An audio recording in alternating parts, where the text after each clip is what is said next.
Welcome to a world where numbers come alive and equations tell a story. Today we dive into a fascinating realm where estimation holds the key to unlocking the power of problem solving. Let's take this question for example. At first glance, these numbers might seem very random, and you might think, how on earth are you going to divide them? Like 543 divided by 264. How am I supposed to do that in time? However, if you look closely, you can round off these numbers slightly and turn these divisions into much more comfortable ones. Just like this.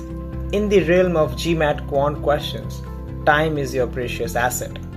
Every second counts. And that's where estimation emerges as your trusty ally. So, unlock the power, embrace the numbers, and conquer GMAT quant section with the mystery of estimation.